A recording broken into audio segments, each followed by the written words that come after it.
Remember SpongeBob? You see SpongeBob?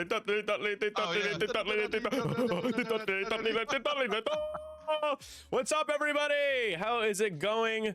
Happy, what is today? Today's Wednesday?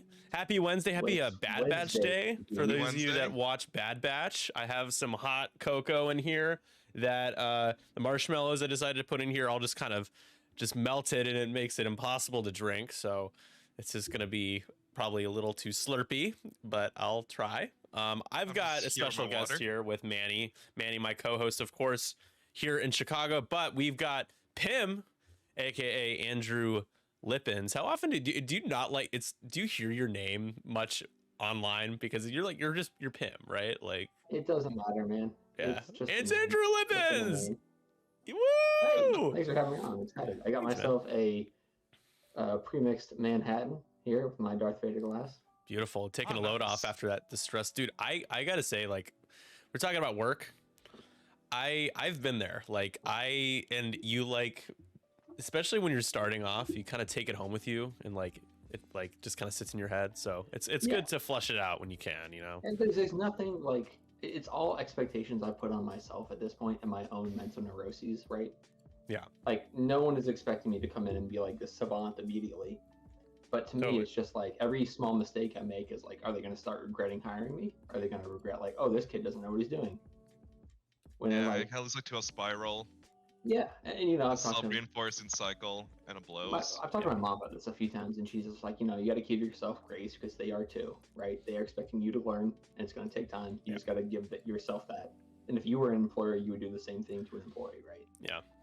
Well, so this is our second episode of season 2, and it's right on the eve of LVO. So we're going to be talking about a lot of things X-Wing, especially LVO. Pim has got to sit back because of the new job. Since kind of what we were just talking about. He was going to join. He wasn't going to join us, and he was going to join us again, and then he was like, I can't. But we will do our best to play well in your honor. So, and it should be a good time. I believe in you. Yes, you. I will try to fly better. Hashtag fly better. So we've got a shorter cast today, but still plenty of topics as the usual. Let me actually go, we won't do the Black Sox yet. I gotta go back to our topic screen. So let's revert back to the topics before we do the Black Sox scandal. So yeah. So if you guys haven't watched the 312 show before, basically I was inspired. There's a show on MLB Network. Other shows do this, but the one that comes to mind is Intentional Talk, which has a whole breakdown on the side of all the different topics, and it's kind of just you just hit each one, talk about it for a few minutes, and then it's over. And I really like that formula, and it felt like, you know, unique compared to other like podcasts or shows that you see out there. So I decided, why not do something like that and talk about random shit, including X-Wing, including Chicago, Star Wars, and everything kind of in between, and then have friends on. So Pim is a good friend of mine and Manny and of all the Discord communities that we're both in. So hearts for days, hearts for life. So that's an introduction. We'll roll on to, now we're going to talk about the White Sox, the Black Sox. It's time to do random Chicago. Oh yeah. You guys can hear it, but Sweet Home Chicago just played. So it's time. So you're a White Sox fan, Pim. I am. Which, hey, no skin off my back, not a problem. It's fine. I'm a Cubs fan. Everybody that knows me knows that. Like, it's pretty obvious. But we're gonna talk about the Ron podcast. We're gonna talk about the White Sox. We talked about the Cubs, talked about Wrigley Field. We've talked about deep dish, Chicago dogs, and everything in between. This is probably one of the most historic things that's happened to the White Sox franchise, and I'm gonna kind of give it over to you, Pim, before we break down the historic side of it. I'll kind of want to give an overview of what the fuck we're gonna talk about here. Go for it. So we're talking about the Black Sox scandal, which if you've been living under a rock or were born after 1950, you may not know about. Either one applies. But in this case, this is the scandal of the 1919 Chicago White Sox team, who made it to the World Series and then was found to have intentionally thrown the World Series in order to rig some betting and make some money. And because of that, All of them were banned from the league by good old Kennesaw Mountain. What's his last name? The commissioner at the time, his nickname was Kennesaw Mountain because he fought at the Battle of Kennesaw Mountain in the Civil War. The only reason I know this is because when I lived in Atlanta, I lived near Kennesaw Mountain, which is where that is.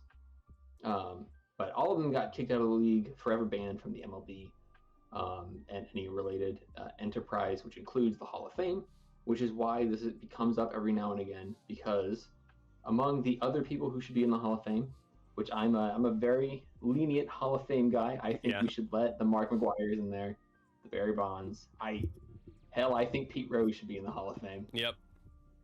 But Shoeless Joe Jackson was the MVP of that series. I don't have this actually. He had over 300 in the World Series. His stats are insane. Yeah. Like they're really GOAT tier stats for that. Seriously.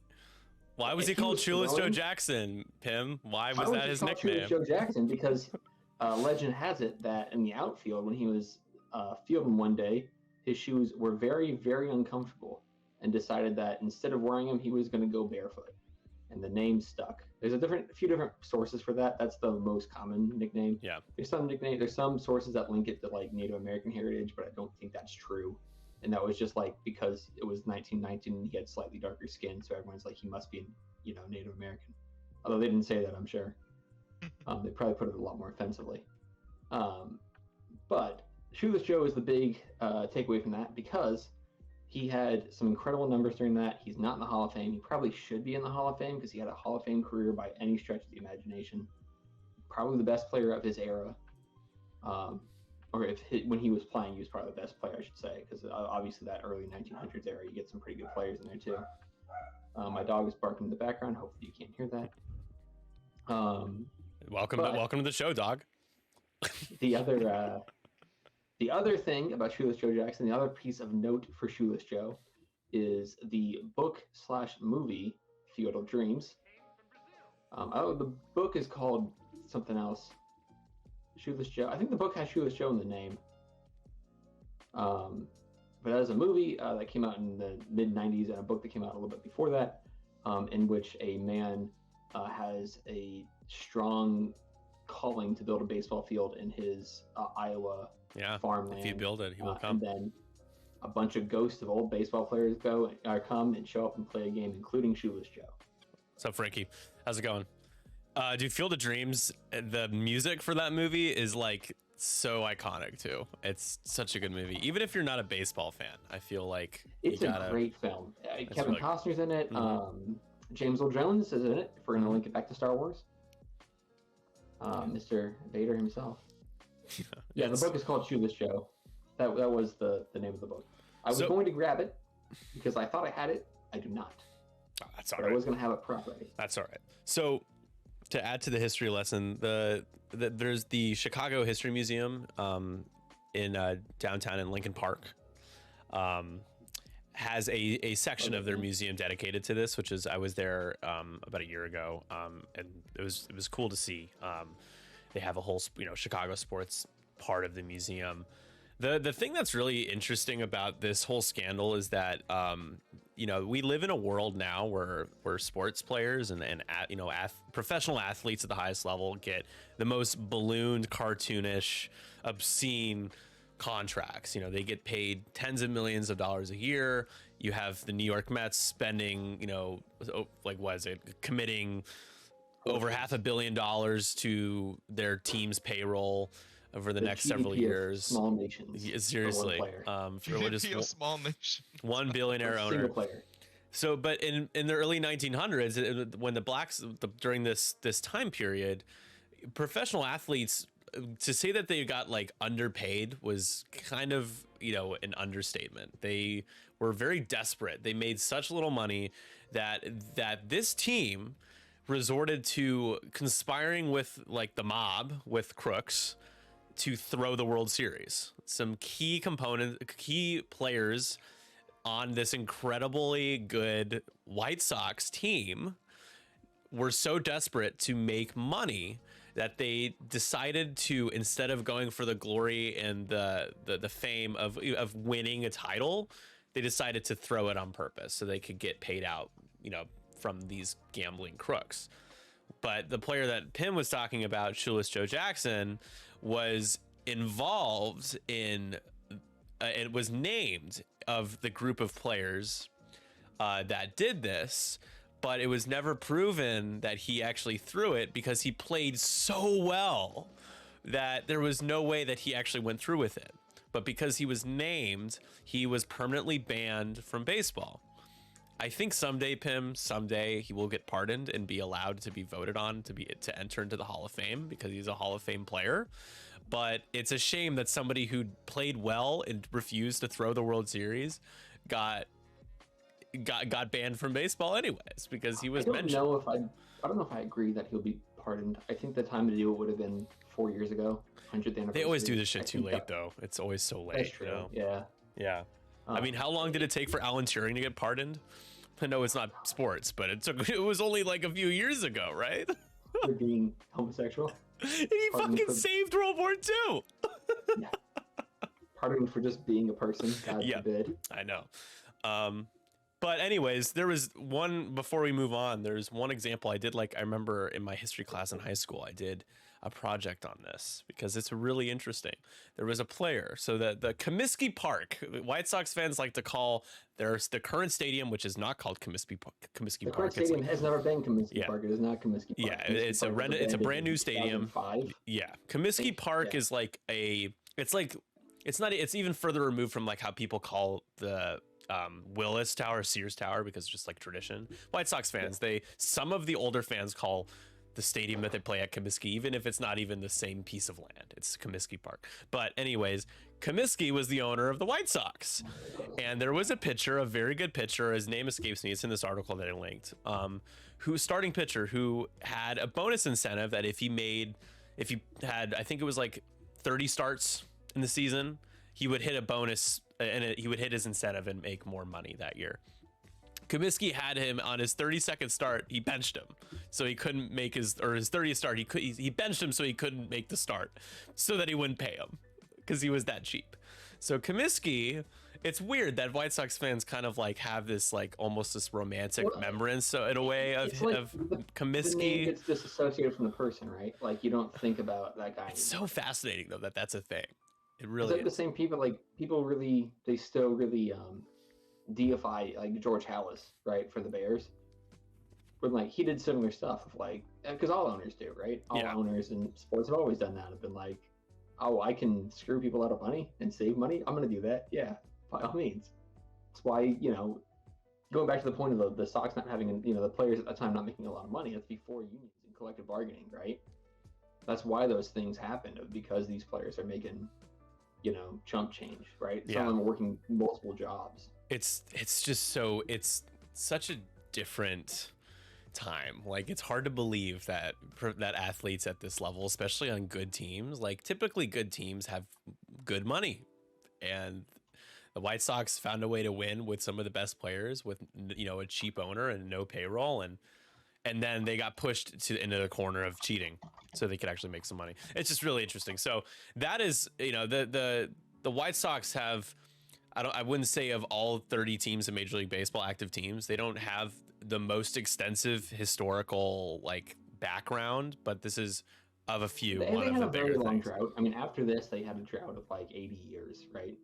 Of not making it back to this, or making it back to the series once and not winning it until 2005. Yeah, which was a big deal at the time. So this was a similar drought that the Cubs ended up with, right? Just the curse wasn't a Billy Goat; it was a scandal where a bunch of players cheated, quote unquote, Yeah. Or through the game, they're not quote unquote. But. Yeah, which I just can't imagine. People shit on the Houston Astros for cheating the way they did, but they won. They cheated to win. Can you imagine being a fan of your favorite team, a diehard fan, and your favorite team cheats and throws the world, the championship series? Oh God. Yeah.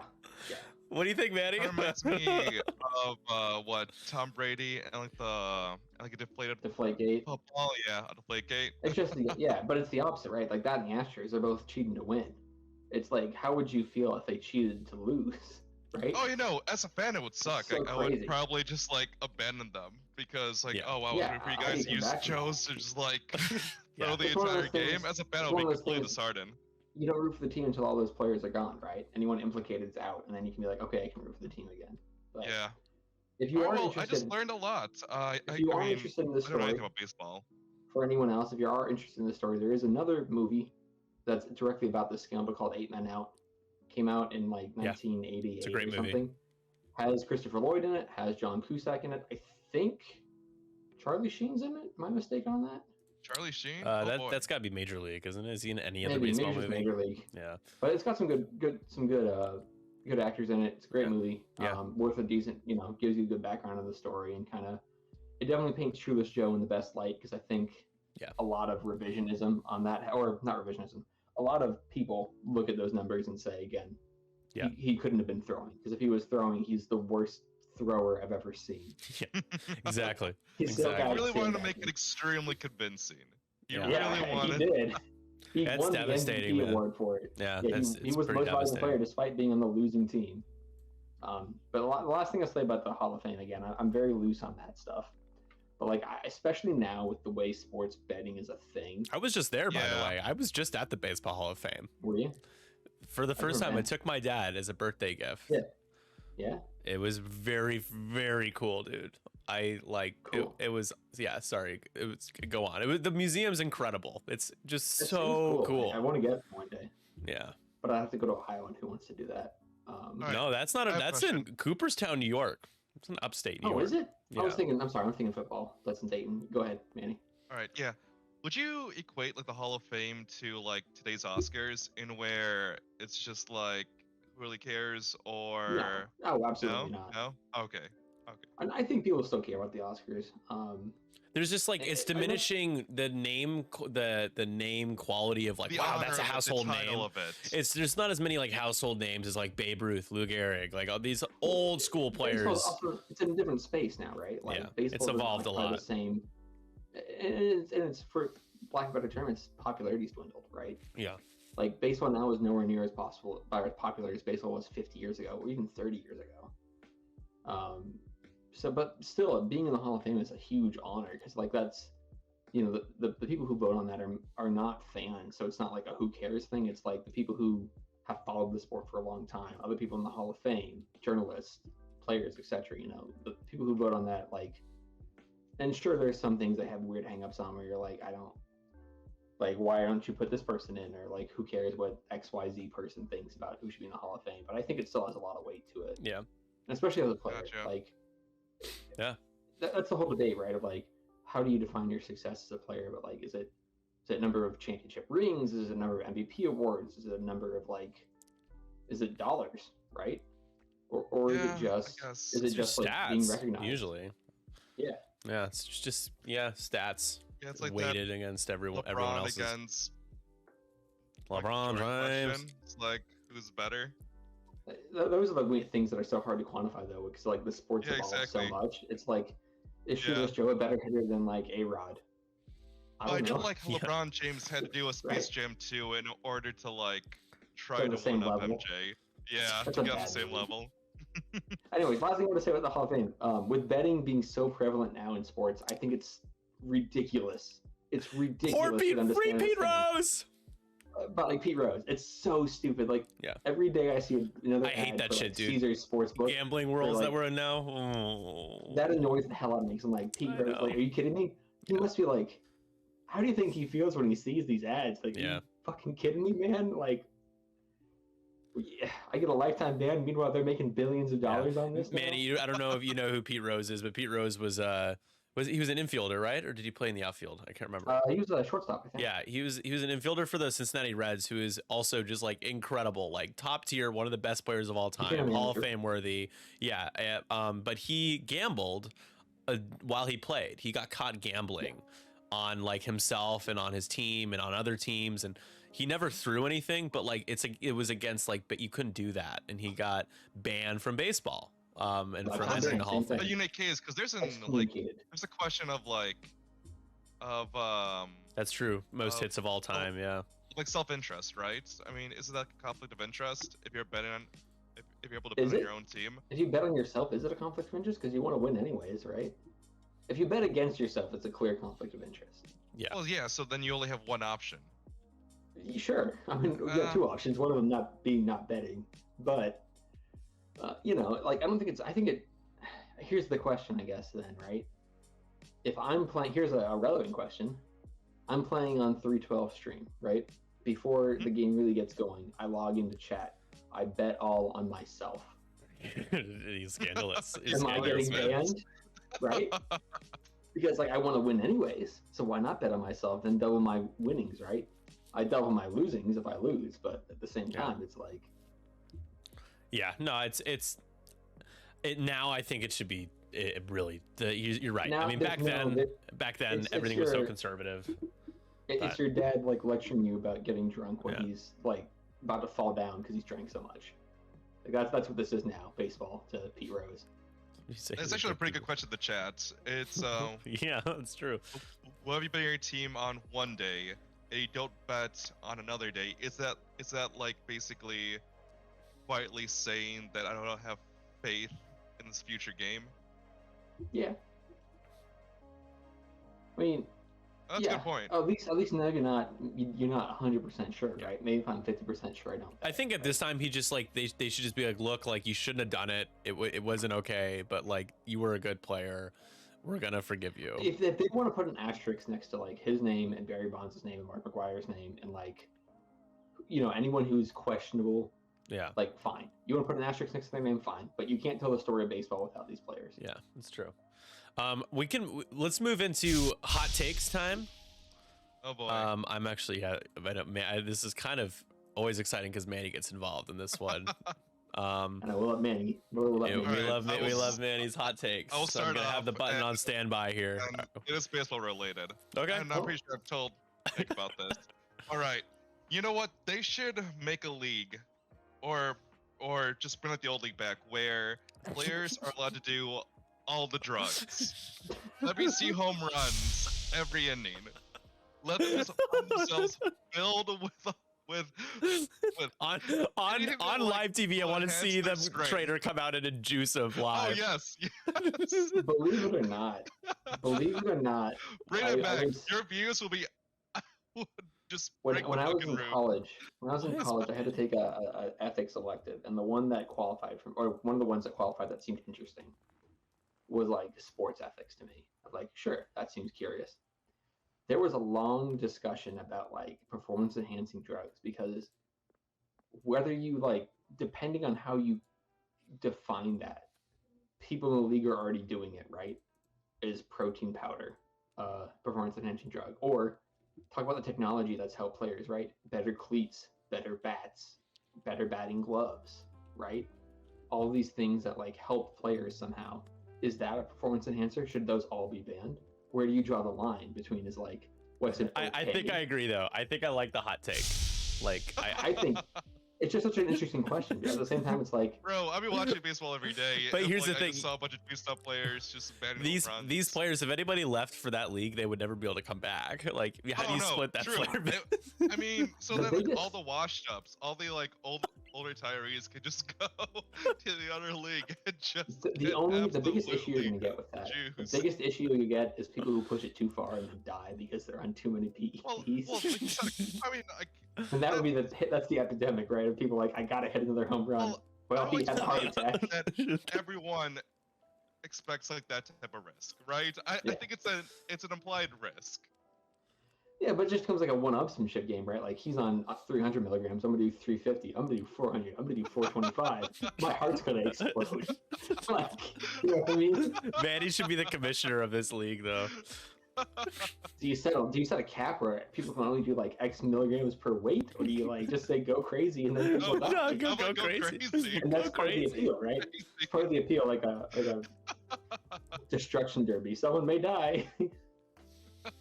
Some of you may die, but that's the risk I'm willing Some of you may die. That is a sacrifice I'm willing to make. All right, Pim, hit me with a hot take. You want to X-Wing related or not X-Wing related? It can be. I mean, I guess the only rule I have with this is that it's not all X-Wing related.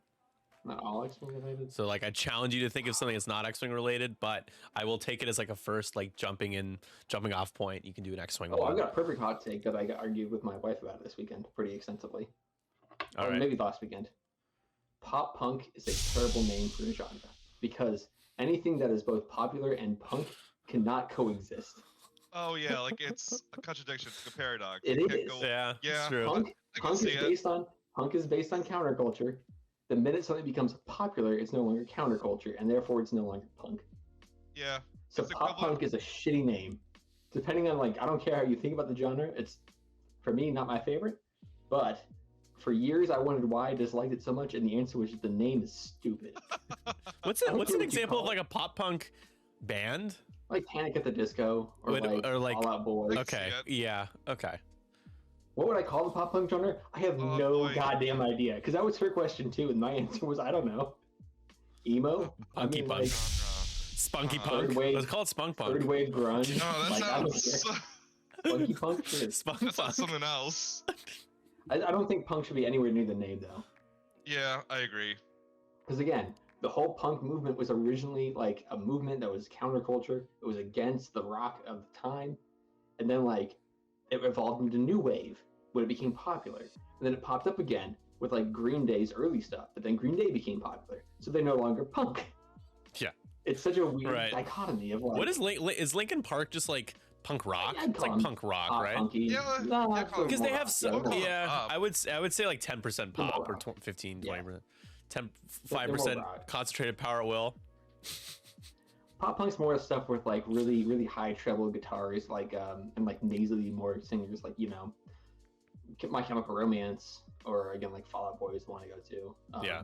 Ironically, I think Green Day is American Idiot is probably if you had to define the modern pop punk genre, that's the album. But again, call it anything else. Call it Green Day-esque for all I care.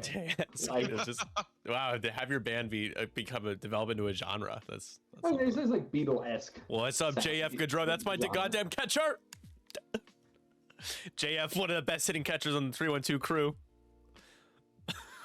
Isn't Linkin Park considered new metal? Probably. Who cares? Linkin Who gives a Park- shit about new Link- metal? I thought you were about to say Linkin Park, and I was like, don't say that. Oh, both. I mean, for me personally, but No, Linkin Park's great. It's not for everybody, but I think Linkin Park gets shit on for kind of no reason. It's just you don't have to like that kind of music, but it doesn't mean they're bad. You they know? catch a lot of That's strays. They catch that's what Nickelback reminds strays. people- If I'm honest.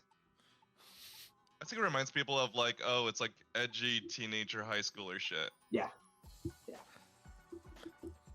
All right, here's mine, and this might make Pim feel a little self-conscious, but it has nothing to do with you, Pim. All right, you should not, Okay. you're not allowed. You are.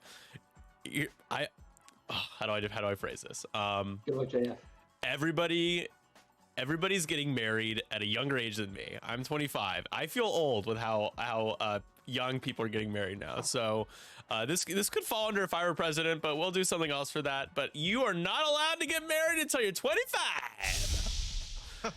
Now allowed to get married at 25. Wow. Day 25. Not Legally? 24. Yeah, I would. Yeah. So here's my to spin this more as a hot take. People are too willing to get married at a young age, and it doesn't make sense to me. But doesn't You mean know it's what? bad. But I just there's so much divorce. It's think about it for a little bit. Why can't Weirder. date for a while? Weirder take, but I agree with you.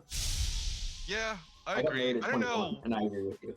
Oh, So the way I see it is I regret it. no, and I'm not suggesting that you should, right? But Yeah. it's really it's more of a what's the rush? Is it to say you did it? Because that's the thing. I think there's a lot of people, including I'm gonna call out, not directly, people in my family who are I guess to say we did it because it's romantic. We got married. It's they don't know the what commitment. They don't know the weight of it. It's just the Yeah. romantic idea, and not you don't think about all the baggage. You know how much baggage there is. so- It's as much baggage as Southwest Airlines left at all of their airports in December. That's how much baggage there can be when you get married, especially at a really young age. Just saying. The only reason we got married as young as we did was because we had been Get the together for ringing. 8 years at that point. Damn. Wow. So we knew what we were getting into, right? So since you were 13, Since I started high school. and is this where you tell me Um, there was an age gap of it's a few years where it's There wait a is. minute. Of 9 months. Okay. He's older than I am. okay. Have you He's ever older seen than I those am by videos, 9. Manny? It's like I started Yeah. dating her. We have a 10-year gap, and I started dating her. Like we got married at like what? When Like you were when she was 21. I was 16? like, oh, Yeah. what does that mean? It's like, wait, like I'm not good at math, but I do know the law, and someone broke it. All right, one more each for hot takes. Okay, I'm sorry to cut All you right, off. well, okay, this is No, like, you're good. You're good. yeah. I'll just make Uh, excuses for myself. Right. That's all. If I'd build off of Nick's hot take, it'd be like, okay, I don't think I would make it illegal, but I would definitely, you would need to live with the person before you marry them. I would make that like a requirement. In order to get married, you need to live with said person before you marry reasonable. them. We Yeah, did that. I think, yeah, I don't think that's that extreme. But hot take. How about to hot add take. to that? Just to add to that, and you have to go out with each other's friend groups multiple times. And then they need a vote as a council Have a vote to as see if they approve. Or This is just America. There's Yeah, the council does not approve. We do not grant you the rank of masturbator, what? That's unfair. do not grant you the rank of wife or husband. of hubby or wifey, as they say. All right, moving on to Pim. Oh God, I'm gonna do an X-wing hot take, and I don't Here we go. disagree with this. Oh, let's but go. I'm gonna fucking. I'm so strongly into this. I like the loadout system, but specifically having different loadouts available to different pilots, and the real hot take here, I like TIE fighters having weapon options. Like Whoa, I like TIE fighters like being able to take a like cannon. Iden with I like them being tracker able to beam. take missiles. Yeah. Oh, cannons, missiles, torpedoes, whatever. You play those classic TIE fighter computer games, which, let's be honest, that's what this game was originally like inspired by. That's as much true. as the movies, it was inspired by those games. In different missions, you're loading out with cannons, you're loading out with missiles, you're loading out with torpedoes. Oh, wait, Let the question. TIE fighters do the same. Is this Or wait, it's- so let does that this car apply have to like the everything. 2-pointers? So like No, for the God, no. 2-pointers, no? God, Okay, no. so like I'm just saying, like, so I'm just 3-pointers saying, and up. in general, I'm just saying, I like to General? have the option, right? Like, I like that Iden gets a cannon and, like, Moff getting gets a missile, right? I think that's interesting, and I think that makes the ties more valuable. That said, Moff Gideon sucks. I hate playing against him. In 2.0, the ties just like not have any of those slots? They had No? talent mod, and some of them had 2 mods, or just Yeah. all of them had mods. Yeah. Gotcha. Yeah, just talent mod, I think. Some had 2 mods. Alright. I think that's true. Can you expand on like your first premise or like on your first statement about the squad building? I think having to be fair, I don't think they've utilized this well yet. But I think having different upgrade slots available to different pilots makes things interesting when it goes to squad building, right? Like Was that not Iden, the case in 2.0 where like Mm-mm. some ships had ships chassis are pretty They had a standardized. mod. Of like all T-70s had like weapon hardpoint, a mod slot, and an astromech slot, right? And some of the But you're not the ones- wrong, Manny. They would remove slots from very specific pilots. It Yeah, just They wasn't would say like, okay, let's say that like Boba lost a crew slot, for example. Exactly. Boba's up using Maul. Let's get rid of his crew slot. He works alone. That's the thematic reason, right? But the other Mhm. fire sprays still like crew. But AMG has been more willing to like they've gone full into like, Kare Kun gets 2 cannons or gets a native cannon slot in addition to a weapon hardpoint. Whereas like Nia Nub gets like a missile slot.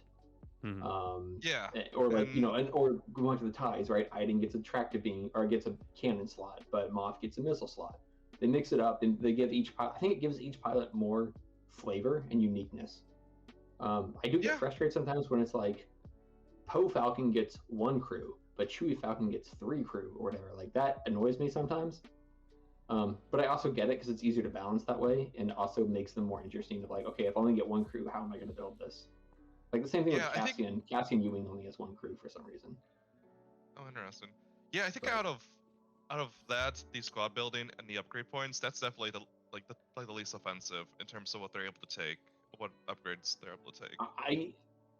I like the loadout system. I hope it doesn't go away. If they gave it some sort of cap of like you had your 20 points of squad building and then you have like 40 points of upgrades to use throughout your ships or something, I would be okay with that. I just like having the thing that got boring about 2.0 list building to me was like answer was almost always more ship is better than more upgrade. Yeah. Right? Of like, if I have 30 points of upgrades across my 4 ships, it's better to drop all 30 points and you throw in another A-wing or something, right? And that's what got really boring.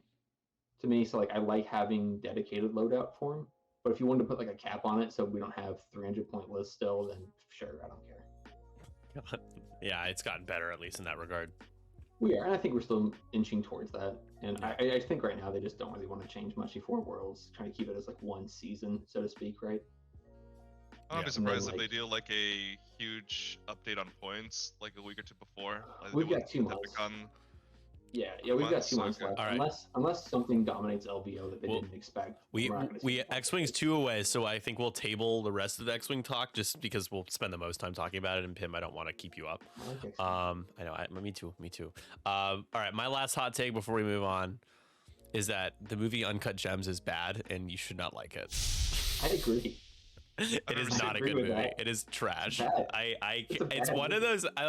I have a Letterboxd account. Do you know what Letterboxd is? Where people like review movies and stuff. Yeah. I use it I used to actually use it more seriously just to be like as like a hobbyist thing, but I kind of don't use it anymore. But like the reason why I don't like seeing people's Letterboxd reviews is they'll be like Schindler's List, a 2 out of 5 stars, or like Uncut Gems, a 5 People out would of be 5. so- And I'm like, they what would be, the like, so fuck is contrarian. this? I It would know be so it's contrarian, right? it's just It'd be like, oh, actually, this is good. Are you a film guy, Nick? yes, Good I have movie a guy? ton of movie posters and stuff. What, Yeah, what was your movie? Best movie of 2022? Favorite movie? of 2022? I haven't really watched as many movies since COVID because of kind of how Yeah. the theater experience has kind of sucked or just gone downhill. My favorite theater group, ArcLight, went out of business, so I haven't been in the movies as much. So, 2022. You have seen Top Gun, right? I saw Top Gun. I would say that that's instantly slotted in one of my favorites of the year because I only saw a few movies from that year. I was exhilarated by that movie. Like it was just like really Oh, fun. it was fun. It was like a roller coaster. Yeah, it was an exhilarating It was good. movie. What about you? Oh, Everything Everywhere All at Once. Yeah, that's probably at the top I hear of the that's list, great. the I've short not list seen of what I it. need to watch. It's still, on my yeah. list. I watched it when it came out. I remember like I cried for like the last 20 minutes of that movie. Like I'll admit that. And then like Yeah. I watched it again recently, and I was like, oh yeah, this is really good. Yeah, but yeah, The Big, film big got like a film. bunch of nominations for the Oscars, right? It did, and I'm Yeah. hoping it wins some. I think that there's a nomination for Best Supporting Actress for I think her name's Stephanie Sue. She was the daughter in the film, and she's like the emotional core of that film. I really hope she wins Best Yeah. Supporting How Actress. was for that. Elvis in like? Oh, February I 3rd? watched. I know Elvis was Best weird. That was Picture. a bizarre movie to me It's because a Baz Luhrmann movie, right? So like it's you just know, like all of his everything. movies- This is the all of his first time movies I've are seen a Tom Hanks movie, like a movie with Tom Hanks in it, that I'm like, I don't like what Tom Hanks is doing. Stop, get him off. I liked what he did. The Colonel, nah, dude, it kind of him back, like that. I can't do It that was accent, bro. super cheesy and corny, but I liked it Yeah. a lot. But we gotta, let's be honest though. Butler's performance as Elvis was uncanny. Like it's Oh, yeah. incredible. Have you heard the things where he can't stop doing the voice? Yeah, because he There's an spent like 2 interview recently years where he's on it. like- There was an interview recently where he's like, "Yeah, I can't stop doing the voice." So it's like, what's he gonna do? He's just gonna, like, Everything Everywhere All be at Once is Elvis such a forever. wild and crazy movie. And it works so well. That's Yeah. what I've heard. Yeah, like the first. When you're in that middle act, you're like, "What is going on?" But by the time you get to the third act, it just wraps everything up so nicely and like Yeah. a really, really good Yeah. way, and like very, very, very cool movie. So just speaking of Yeah, Top can't wait Gun, for the sequel. before we move on to our rapid fire with Pim here, is that I went and saw Top Gun while during my Hall of Fame trip with my dad. We had to wait for our flight in Albany, so we decided to go and watch Top Gun at a Regal. Regal cinemas are horrible, but that was kind of what was available to us. Is in like an empty, sad There's no mall. Nicole Kidman monologue. That's the thing I like about AMC. But they had this like it's Somehow called Screen. Heartbreaks feels good at a place like this. It's called Screen X.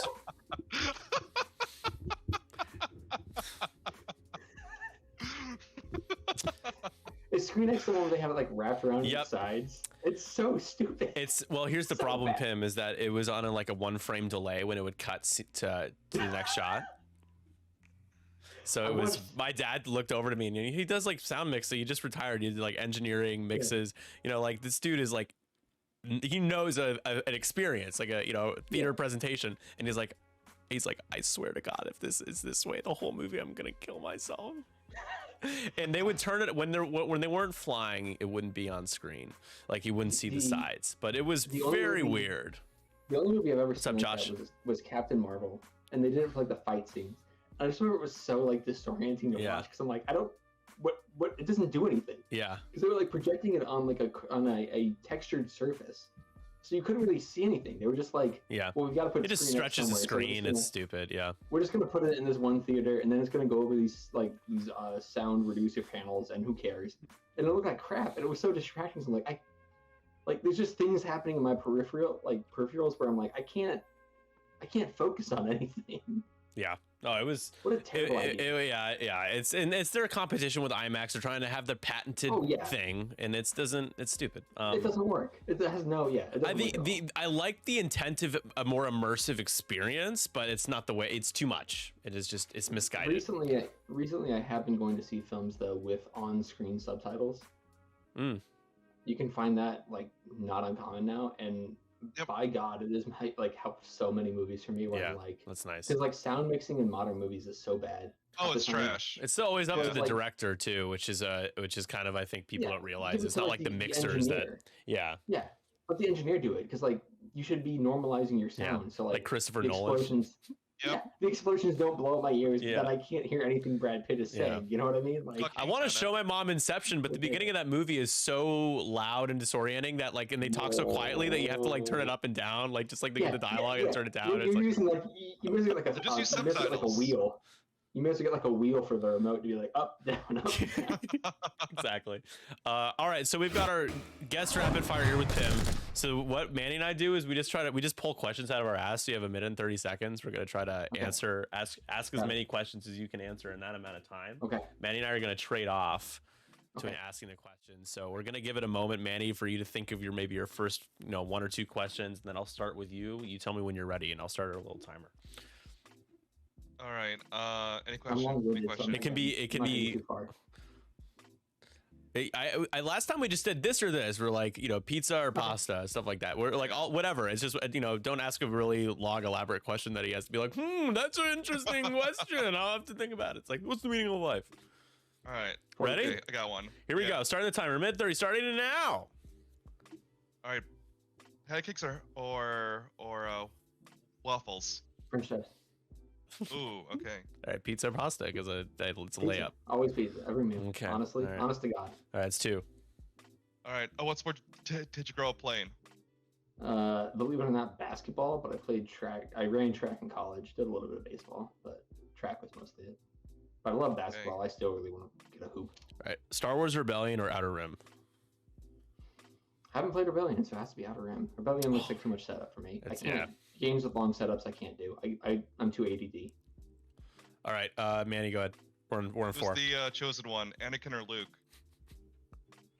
This is a trick one, right? Anakin, right? He brings balance to the Force. Luke technically throws off that balance when he kills 2 Sith Lords. But we'll talk about that later. Yeah, all right. I just started arguing. What's your favorite Star Wars Lego set? Lego set? I love the UCS A-Wing that's behind me. Any A-Wing. Literally any A-Wing. I'm on a quest to collect them all. Let's go. I got my A-Wing back here. Video game. What? 15 seconds. Perfect video game? Favorite. SNES. Super Mario World. Okay. All right. Speaking of video games, Xbox or PlayStation? Nintendo. Okay, but you had to pick between the two because that was the question. PlayStation. Okay. All right. PlayStation. Last one, Manny. We're on 9. About Halo. I do like Halo. Gotcha. What Game Boy did you have growing up? Game Boy Advance, the original launch model of the GBA, and I still have it, and it still works. All right. That's why I love like the SNES titles so much because they just ported them all to Game Boy Advance. So like Super Mario World was like my Mario growing up, despite growing up 7 years after it came out. All right. Well, that was guest rap. I always really enjoy that one. It's interesting. I think we'll probably end up raising it up to like 2 minutes just because we have to think of questions on the fly. Fine. I used to have it written down, but it was too much. Yeah, but it's too much. Like, so here's the last season. I did so much show prep, like pre-show prep, that I'm like, I am spending too much time prepping for each episode. So I'm trying to streamline it so that we can, if we end up doing multiple of these in a month or, 2 in a week or something, it'll be really easy to set up, and I can swap out topics still easily. Way long ago, before I really got really big into X-Wing, I had a video game podcast that eventually, like, we just fizzled out on. It did okay. It wasn't like great. It was like a dedicated 20 people listening to it, but still 20 people. That's cool. But it fizzled out because I was doing like all the editing and a lot of research and all this other stuff, and I got tired. And you get burnt out. And I don't want to. I want to set this up to never to be kind of almost burnout proof, right? I would love to do another like routine kind of podcast thing, but it would be something where I can't have that much work associated with it, because like if I do, I'm gonna burn out so fast. I would love for this to develop into like I'm calling this a live show, but to develop into like our show, like our podcast. Yeah, I wanted. It's more like a talk. Yeah, halfway between like a talk show and a podcast. I want to put a tie on because I'm like, oh, it's a talk show. I gotta dress the part. We're not syndicated as like a podcast, So I assume it's pretty easy to do. The GSP Podcast Network. GSPPN. Yeah, the GSP will be at LVO. I just found out. Are they? Talking to James Ritter, he said that he'll be there with Dion. So that's exciting. Dion's traveling. Yeah. All for last day though. I believe they're not streaming the first 2 days. It's only the finals. Or oh really? That's not. I didn't. He did. I feel like he would have told me that because he's like, no, I'll be there. At least I believe that's what they said on the podcast. I could be wrong. Oh really? Just be. I don't see the point of just coming in and I don't know. I mean, it's still X-Wing, but it might be for Adepticon actually. It might be for Adepticon. I've got those two if you're not there for switched. If you're not there for like Friday, I think you can get away with that. But if you're there for Saturday and Sunday, that's probably enough. Yeah. Sorry, Josh, to answer your question, you didn't miss too much. You missed the hot takes and stuff, but you weren't too late. It's good to hear from you, Josh. I actually have some mail I'm sending out to you soon. Giveaways are in the mail, by the way. All but just a couple of you Canadians out there. I just need to get more stamps. The check is in the mail. All right, so it's time for some Star Wars lore. And I decided, I just pulled a name out of a hat, and it was Dash Rendar. So Dash Rendar is, one of the more fun meme X-Wing pilots because he's really good. He flies a crazy ship, and you could do crazy things with him. So crazy they're going to rework the ship and his ability. They're going to rework the ship. They then gave his ability to another pilot. So there's his ship, the Outrider. While you move, you ignore obstacles. Oh wow! They literally just gave it to another pilot, Poe. It's Poe. Came and ate his lunch. Technically, he has a resource he has to spend to do it, but it's not like a limited resource. Basically the same. And with Outrider title, he can remove red or orange tokens when he flies through obstacles as well, right? And Outrider also doesn't give the obstruction bonus to your to the target you're shooting at, right? Yeah, just null and voids it. It's like a softer blackout kind of ability. Yeah, so you use trick shot. You use trick shot on Dash. He's got 4 dice natively with the YT. It's 5 dice. Yeah, trick shot gives you 5. Trick shot gives you 5, and then you shoot through the obstacle. Extra die from and your opponent doesn't even get extra die. They're just like, well, that's brutal. And you put Bistan on him. You Bistan on him, and you're double tapping as well. Not anymore. No gunner slot. Yeah, it used to be a big thing. So.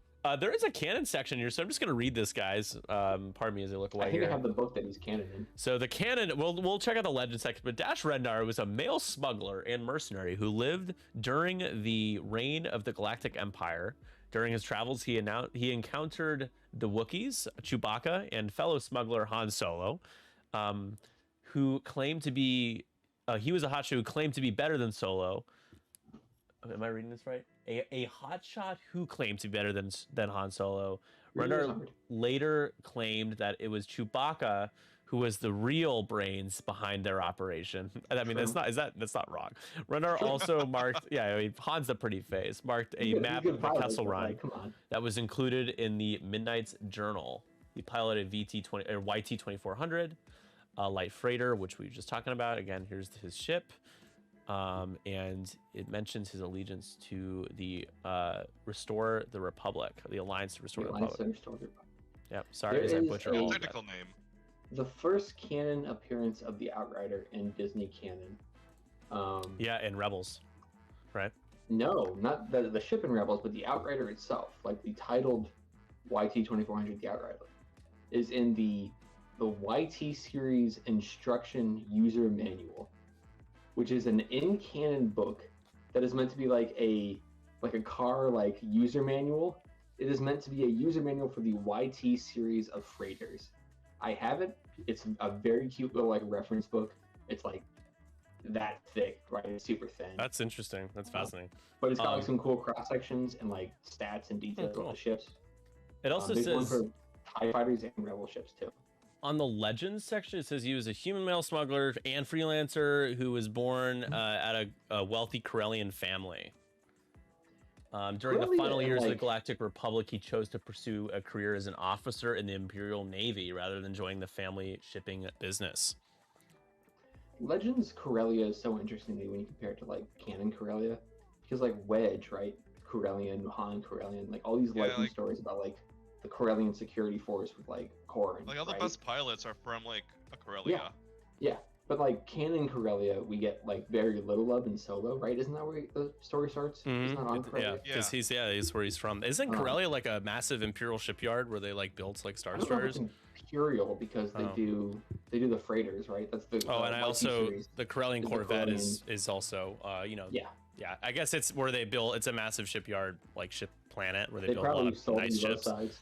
Yeah, All war profit manufacturers, for sure. Both sides, man. Sorry, Greg, can't trade you, man. We might do some Super Mega Baseball after this because before LVO, gotta get a couple more games in. But you will not be traded, unfortunately. Sorry, my dude. You're not good enough. Yeah. He's been struggling. He thinks that now people want him. All right. Any last words on Dash Rendar before we talk about X-Wing for 20 minutes? Dash Rendar is a knockoff Han Solo with very blocky shoulders. That's not an opinion. Picture I saw. I kind of want another alternative to Solo. Yeah, maybe they should, instead of making a Solo sequel, they make a Rendar movie. They've talked about they've talked about a Lando series. If he was to show up in New Canon, it would probably be in that. Right, in a more official, a more fleshed out capacity. If we get Dash before Kyle or Jan, though, I'm gonna be sad. I would be too. I don't think here's the problem. I don't know if we get these Legends Jedi, right? I don't know if we get Kyle. I don't know if we get Corrin anytime soon. Yeah, I hope so. We'll see. They're gonna run out of ideas. So, some say they already have. Yeah, well, it's time to talk about X-Wing. And but Andor, though, my guy, you haven't seen Andor. I mean, it's gonna restore your faith in humanity. It's so good. I actually liked Obi-Wan. It was Obi-Wan was. I would say Obi-Wan was good. Saved it. At the ending, I give it I would give it ultimately I'd give it an 8. I think that's pretty high on the. Yeah, I would give it up to an 8. I would say it fluctuates between 7.5 and an 8. I guess it's a 7. It's a 7, 7.5. Yeah, some of the highs are so high for me that it's hard. It almost does overwrite the lower. The hello there at the end is a big pop. Hello there. Hello there. But just seeing Ewan back is. Oh yeah. Obi-Wan was. I mean, come on. Did you see that? Did you see that video of him looking of Ewan watching their old stuff? No, it's not. It's not a joke. It's really sweet moment. He's watching on a huge screen in a dark room. Yeah. It's behind the scenes footage and footage from the movies of him and Hayden, and then Hayden walks on and he's like, "Are you watching some of our old stuff?" And they're like, "Yeah, look this. Remember these days?" I'm like, "Dude, come on! It's amazing that they did that. That they brought Hayden back. Yeah, good stuff." Obi-Wan dragged in the middle. Also, Reva was just could have been rewritten. Have you heard the story of the Grand Inquisitor thing? Was weird with Reva, but have you heard the story of Ewan's? So he came in to do some additional voice pickups for Force Awakens, for that one sequence where Rey grabs the lightsaber, right? And it's the whole you taking your first steps into a larger world. Oh yeah. Have you heard J.J. Abrams talk about that? No. So Ewan McGregor had a show for a while where he rode a motorcycle around the world. That was the show. It just followed him doing that. So he shows up apparently to this recording session just on a bike, wearing a leather jacket, shows up, nails his 3 lines. An hour later, he's like, "See you guys." But J.J. Abrams he walked in the coolest motherfucker in the room, with so much swagger. Nailed his 3 lines in the first take, and then just said "All right, see you guys," and walked away. It's that sounds like Ewan McGregor. Yeah. That guy's awesome. Also, Qui-Gon at the end of Kenobi, that also kind of added to the entire That- experience. Like to see him again, and The like Liam deepfake Nielsen, aging on he him came was back. weird, though. The deepfake aging on him was What? weird. I thought he looked so good. Was he Did so? you? I just Well, he's got I the haven't Force been- Ghost See, hue, so it's kind of haven't- easier I enough haven't- to cover up. I haven't been happy with any of the deepfake stuff they've done. I loved Like, that they tried to do it in Rogue One. I'm on the proponent. It's like take advantage of these opportunities in these lower stakes, environments and these spin-off Yeah. movies to experiment just- with these like cool pieces of technology that I think that it's like just better to recast the character though. They'd already recast Tarkin in Revenge of the Sith. yeah, it's They but did? but they Wait, but or they was wouldn't have he? even dreamed of. No, there's just a scene where he like walks up and he puts his hand He's on his in chin there, and then yeah. he walks away. It's Oh, it's okay. not it's a wide looks like shot, some- Tim. It is a wide shot. That shot of But you Tarkin is. could have. I don't know. You could easily like. All right, but recast. let's talk about X-wing. I don't like. It's so soulless. The AI stuff is so soulless. I don't want it. I don't want it. Should- It is a weird complaint. I agree, Greg. I have weird complaints about Yeah. this. I like the show. I did like the show. Yeah, so I've decided to just have replays of our games of play while we talk about X-Wing, because that way you guys have a game to watch while we talk about it. So yes, that is Dragonfall, Josh. This is the final game against Steven and Zach. All right, so X-Wing, LVO's coming up. Manny and I are playing on the second heat on Saturday. I think Buddha will be there. I know Joe Churchman, one of the Tinder gods, will be there. However, it's a lot less people than there were last time. Like people that I know it? are going. Oh yeah, like Oh. everyone that was there last time, save like a couple, will not be there this time. But Manny's never been to Vegas. So I'm excited for him to be able to experience like a really It was interesting my first place. time. That was my first time in Vegas. It's a wild place. It is wild, yeah. So I never cared Really like for weird. Vegas. Any place that has like slot machines in their airports, I'm just like, nah, That's weird like too. pretty When predatory. you land and you Yeah. get off the plane, you're like, oh, there's slot machines here. This is weird. Yeah, so like I wasn't too interested. I said then Nick told me he's like, yeah, hotel's only $200, and the flight was Yeah. like 200 round trip. I was like, well, son of a bitch, I'm in. But I'm still expecting my opinion of Vegas to not change after I leave. It's You'll- like, but this you'll place have a lot should of still fun. Be burned to the ground. You'll Oh, still yeah, have a ton yeah. of fun, yeah. I We're staying will at the say- Bellagio, guys. We got my friend Mark, who you guys joked was Polyver. Remember he hung out with us? Really, it's Yeah. Polyver.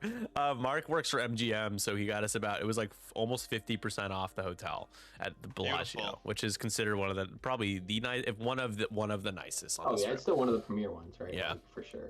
Yeah, So like so huge fountain show. Big fountain show in the front. craps everyone, play for me.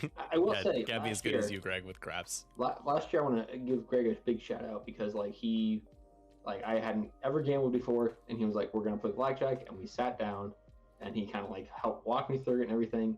And there was one guy a few times who kind of was getting irritated because like I shouldn't have called another card or something, and he was like, "Well, that should have been my card. I would have been at 21." And Greg was like, "Nah, that's not how this game works." Of like, you can't. Greg was very supportive. That's the moral Yeah. of the story. Greg was very supportive. Great guy to gamble with. Yeah. Shout out to Greg. Shout out to Greg. Greg did pretty well. I mean, overall, he gambled anytime he wasn't playing in the event, so you go and gamble for a while and come back. It's at the Rio, it's all connected. So Yeah. the other Yeah, players' I decisions don't ended impact up- your odds. Yeah. Because of Greg, I ended up after gambling like $80. $60. Nice. Oh, nice.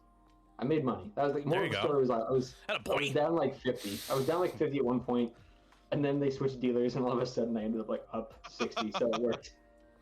Nice. It worked out. So I actually thought that we could I'll keep the game going in the background. Let me make sure that continues to okay. Yeah, so we're gonna actually go over to the back to our Google screen here, back to our browser. I'm gonna look at let's talk about the meta real quick. I was curious. I looked at List Fortress just for recent events. Nothing was huge, because there aren't a lot of You're not playing events. Kyber, are you? I'm not. No. So I think Kyber is the biggest defining meta right now since the last points update. We haven't had like a huge event since then. Yeah. I think I think this Kyber is a right now store the event, biggest- a European one. I'm not sure. But it was 20 person, so it was the biggest one that I found that on the top, X number of X-wing events that I could find on List Fortress here.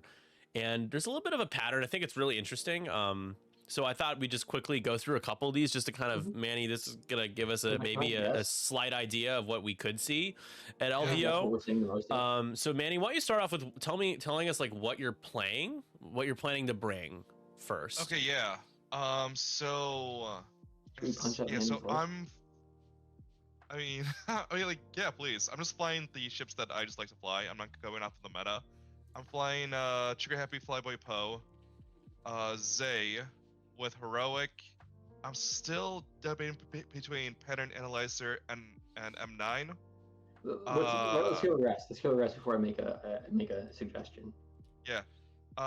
Tally with Pattern Analyzer, Oh, I Heroic. hate that. Oh, okay. Keep going. No, We'll get back. I'm sorry. It's Tally with Heroic, Advanced Optics. Yeah, there's no pattern. Predator, and some other upgrade that. Crack shot? Yeah. That's how I like to build Tally. It's Yep. That's the Crack 2.0 shot. way, super efficient A-wing. Crack Yeah. shot, optics, and predator is as effective of a single modded shot as you can get at Yep. range 1. It's very good. And then 9, who has Pattern Analyzer, Heroic, and I think there's like a 3-point slot that's No, I not just from my math on this one. no. Oh, so So I'm building it in the background here just to kind of. Yeah, I'm also Analyzer, building the list. Heroic. Oh, 3 points on 9. I see. I'm sorry. Yeah. And I just put our Yeah, I think R4. R4 is probably the best you can do with that. It's I really don't know what else to put in there. I used to say R3, but now R3 is 4 points for some fucking reason. Yeah. So like the only other thing you could do is like I don't know, jamming beam because it's free. Well, You're yeah, never of gonna use course. it, but bring it. I recommend jamming beam. I don't think I would with this list. So like Zay's the odd one out. I think if you had Lulo, right, I would say put M9 on Zay, lock Lulo, and give Lulo the reroll. Lulo is a little bit of you got to master Lulo though, right? Lulo's hard. That's the yeah, issue. He's a hard I nut to don't crack think sometimes. Zay. I think Manny plugging Zay in is like as a 4-point 3-dice I think gun. Zay's fine. Yeah, I think Zay she's is the fine. epitome of fine, right? Like, there's nothing wrong with her. She has a okay ability. It really is like kind of bad. It like she's a you kind of forget 4.27. about it. She's a Yeah, that's like- 4.70. That's the only reason why she's special. Yeah, exactly. If she wasn't 4 points, no one would play her. Like if Karkun was 4 I love points, Kari. I would Kari. choose her over Zay. Yeah, it's a 4 points. I think, yeah, the only thing here is like, I don't know. I still think I like Kaz better than Zay. I'm just nervous about Cass. I mean, So, I do like Cass as well. It's so that let me sell you No on. Shields blows. Let me But, sell you on, right? All right. yeah. You take Bucket Crew. Well, yeah, of Or course. Bucket Astromech, right? You take Bucket. Yeah. Bucket allows you to repair. So, of the ship, I did the math at some point. Of the ship cards, so he has 5 health naturally, right? With Kaz, with the Fireball's ability, you take a damage immediately. If you want to, you can take a damage that you can repair. So, like, let's say it's a fuel leak, right? And you do like a turn 1 forward, then slam in like a 1 straight, and then flip the thing up so it's a fuel leak. And the next turn, you do like a 1 bank, repair the fuel leak down, and then use Bucket to repair You're back it at again. 6. Yeah. And you're back at 6.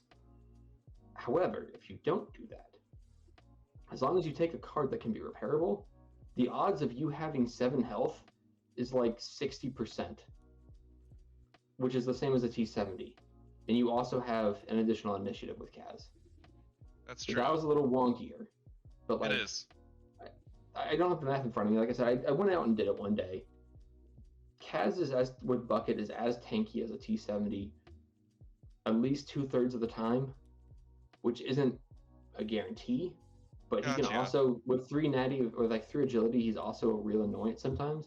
And for me, the key thing about Kaz, especially with Bucket, so like the way I've been building Kaz recently is, let me pull him up to see what the full build is. So Kaz has enough points that you can give him Bucket, obviously. Got to take our boy Bucket. You can take any illicit you want. I've been I jamming with usually Overton take- modulators.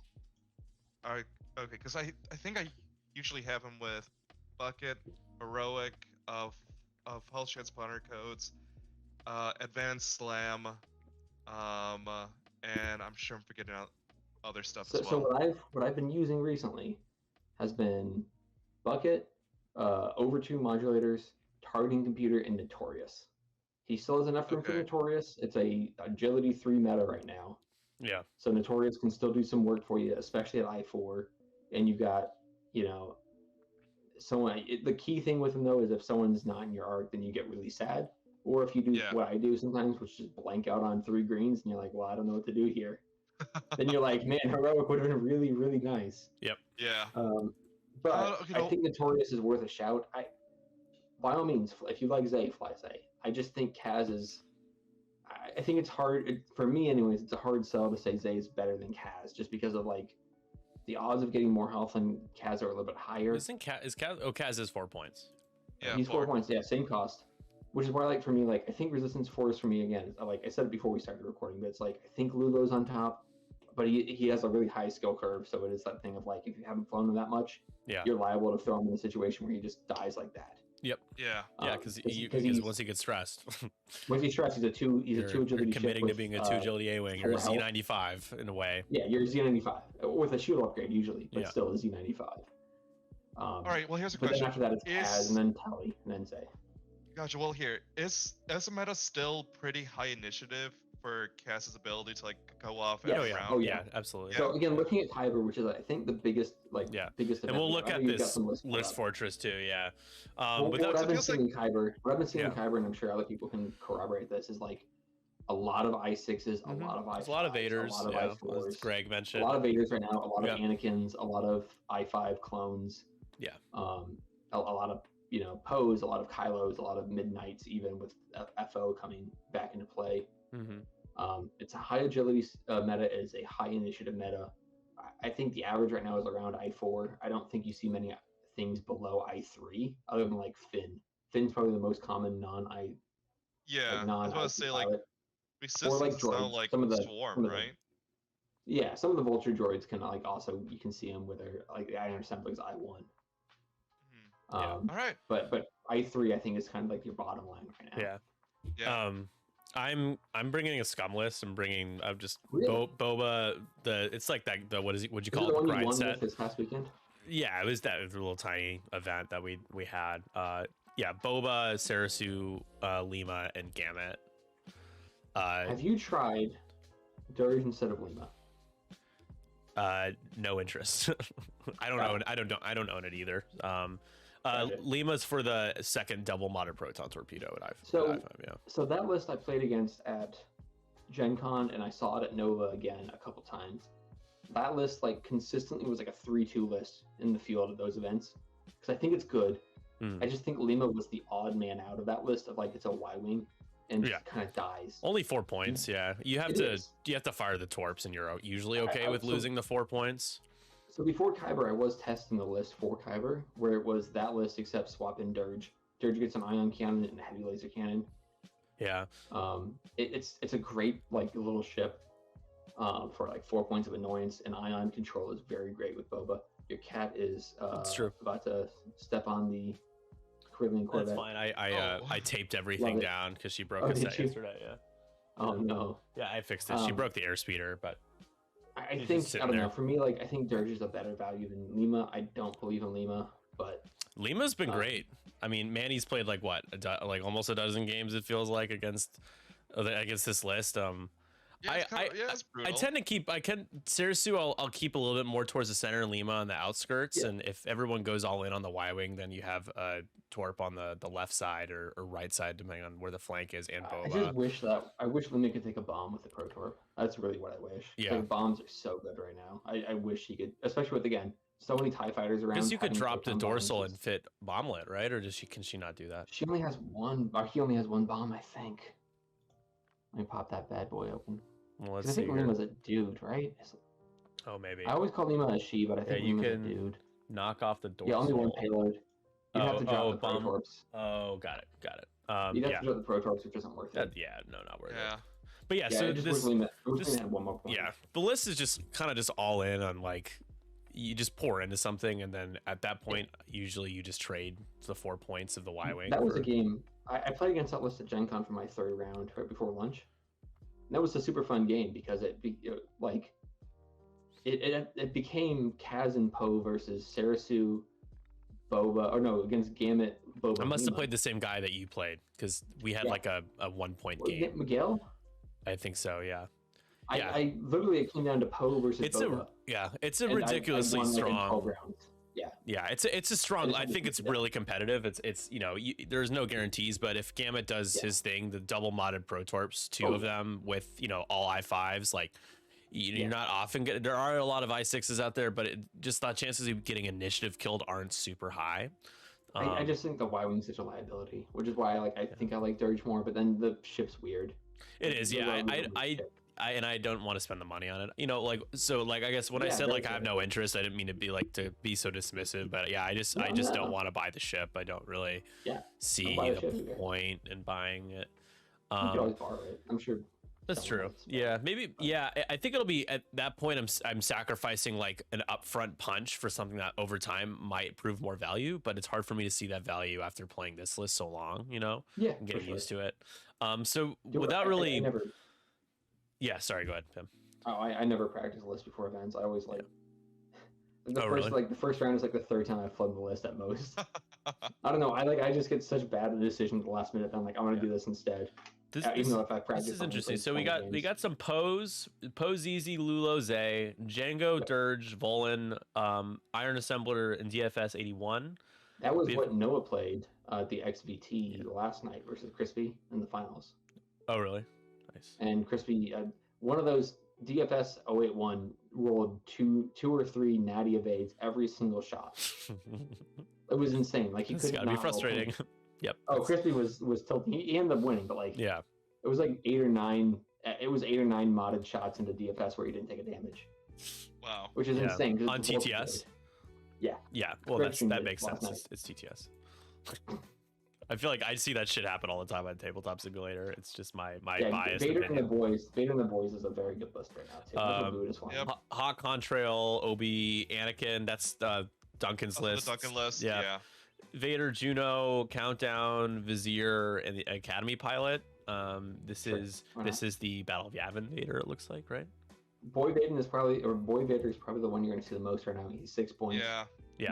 I'm not too scared of. Gosh, I feel like with my list. I'm more worried about like a TIE Defender and Vader Defender specifically. I don't think we're going to see many defenders right now. I hope seems like a bad value comparatively. Yeah. You can get Boy Vader and Mauler for the same price. This is a list though where I could in one turn I could kill Vizier, in one turn I could kill Juno or Countdown. Yeah. Like it just pick one and then Dooku. Oh yeah, the other thing I didn't even mention with my list is that it has a points fortress, which is just like you just build around a point. Yeah, he's a unkillable points fortress. The one thing I would expect to see a lot of at LBO, and if I was going, this is what I'm planning on, which is why I was really debating bringing some resistance Ys out of the jail because I need bombs. The boy ties again are very good right now, high agility, and also the Siege of Coruscant clones being able to pass focuses and invades around is nonsense. Yeah, it's absolute nonsense. Yep, it's ridiculous. I don't hate kickback. I don't hate the torrent being meta because I like the torrent as an idea. Yeah. So like if you let one torrent be meta for like a month and a half, that's okay. But that shit is kind of ridiculous. The arcs I don't care about. The arcs I think are terrible. How about this one? Morna Key, Major Vermeil, and 4 Black Squadrons. I don't think that's very good. No, this isn't. I want you guys to know that these are just what people think that is. People are bringing these lists at this small event, thinking that it might be good. This is not a top X breakdown of lists or anything. Events, right? You play things that are fun usually. Things that are fun, or you think that but also like I'm never gonna bring something purely for shits and giggles. I'm gonna bring something that has I can maximize the fun while also being. Have you heard about my Y-wing list? Which are we talking about resistance Y-wings? No. Oh, Rebel Y-wings? I thought you were gonna say Scum Y-wings. I was like, ooh, it's Scum Y-wings. 5 Rebel Y-wings. I'm currently 4-2 with it. Oh, that's fun. I don't know how it's weird. It kind of synergizes well, and it's like it's Dutch. It's regular Dutch, not boy Dutch. He has a plan. He has a plan. It's Dutch, Avon, Horton, Pops, and Nice. then Battle of Yavin, Hull, Oakland. Okay. All of them except for Hull have ion cannons, concussion missiles, and some kind of bomb. Hull is obviously standardized, and the whole thing is just like it. Almost every shot is double modded, and like a lot of them have hope or hopeful, so that when one of them dies because they're Y-wings, all of a sudden you get like focuses or boosts, or like in Hull Oakland's case, he can boost and then link it into a lock action, and he has an APT. So something dies, and he's just like, "Hey, surprise! Here's an APT double modded in your face." Jeez. It's so good. It's weird. I don't understand why it works, but it does. I think the only issue with that list is that you would need to own 5 Y-wings. That is the major issue is owning 5 I have like 3 or Like, 4. I don't think people own 5 Y-wings. Y-wings are cool. The UCS Lego set, that's a great set too. It's such a good set. build. Look at that. I'm like, that's a good looking Y-wing set. It's a Y-wings, really cool build. Yeah. Listen, they're good, wholesome fun. There's no repositioning going on. They just go where they go. And Yeah, that's where they stay. it's true.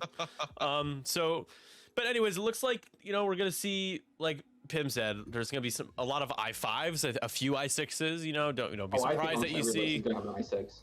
I think i6 is. Yeah, like Django and Poe for Django, sure. Django, Vader, Poe, Anakin. yeah. I think all of them are going to be. But that's everywhere. 4, right? Like I don't know. I wouldn't say that every list is gonna have an i6, but every list I'm gonna expect to see an i5.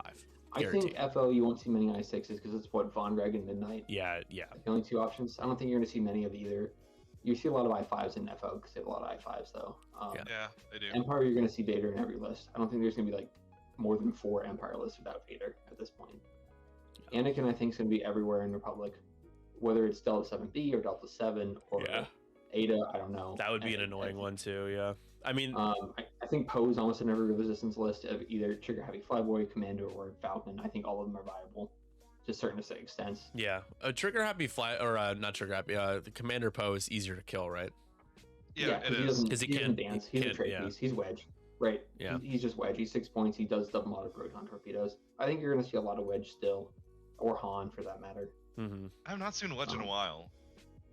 I think the list you've been running, you ran at Gen Con, Nick, I think will make an appearance at LVO and probably do well. DU said that he was gonna bring it. I thought about it, but this list, like, I was tired of like struggling with or just kind of not even playing the objective most of the time.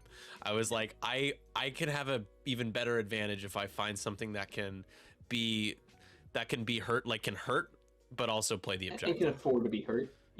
Yeah. So, and especially with like the area control, like with assault, like Boba has a lot of strength. I know that Han is a large base, but Han doesn't. He skirts more than he does. He has to dance a little more, right? Yeah. Boba's a knife fighter. He can get in the middle. He's fine with that. Han doesn't like in the middle. Even though K2 is like a soft kind of coordinating type ability, it's not the same as just like the Gleb coordinate. Right. Key double coordinate essentially. Yeah, and the fact that like if Wedge got blocked or Luke, like you can't be taking target locks, and there's just way too much of that possibility. Someone at Buffalo, the Buffalo Open, someone was flying Gamut and Boba together. Boba had Perceptive co-pilot.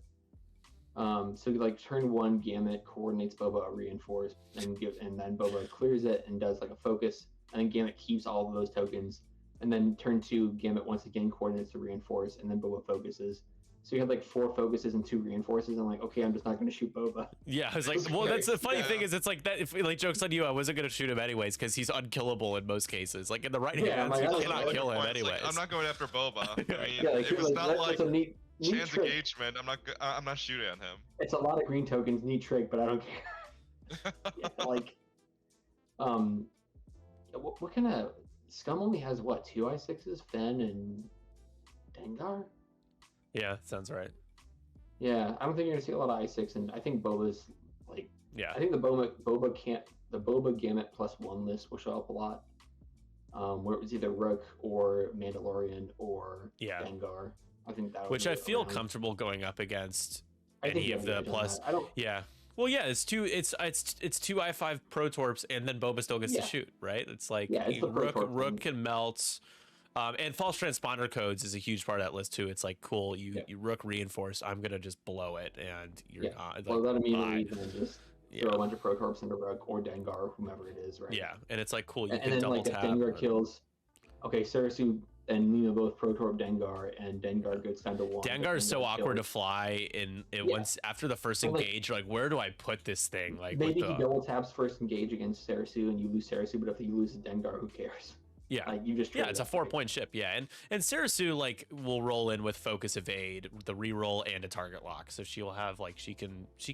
I usually will spend as many of the green tokens as needed on defense because I feel okay about my shot. But yeah, so yeah, a little bit. So I guess Pim, for some you've played in plenty of X-wing events. I've played in a bunch now, and Manny has played in a few. So if I guess like if somebody who's going to LVO for the first time, like somebody like Manny, I guess. Hey, thank you, Dr. Weston, for the second. Appreciate it. I don't know why the alert box is being. I think I need to put it to the top here. So thank you, Darren. So what is like one piece of advice that you would give to somebody playing in an event that honestly LVO can feel pretty intimidating just because you're in a really interesting big city, there's a lot of people that you've heard of, like maybe some big names, the stakes feel higher. The very first X-Wing large X-Wing event I played in was the 2019 System Open in Atlanta, where like that was a shit show in terms of operations. There was some like the server for the Best Coast pairings went down like at the start, so we didn't even start like we started like 2 hours late. It got super dark. It was weird. Classic. But it was a very intimidating event. I think mostly because I didn't know anyone. That's before really TTS X-Wing was a huge thing, right? And Vassal was still a thing, but I wasn't playing Vassal. I was like playing with one of my friends' kitchen table and occasionally going to like local events, but I had never been in a big thing. So like last year at LVO, it was definitely intimidating. But the thing that helped me a lot was knowing people there and being like, okay, Catherine's not playing today, but Catherine's playing today or whatever, right? I think she played the opposite day I played. Yeah. But Catherine's here. It's like, we're hanging out together. Greg's here. You were there. Buddha's there. People I know, right? And then like just for me, it was like I'm just going to play the game as best I can, and I'm not gonna like.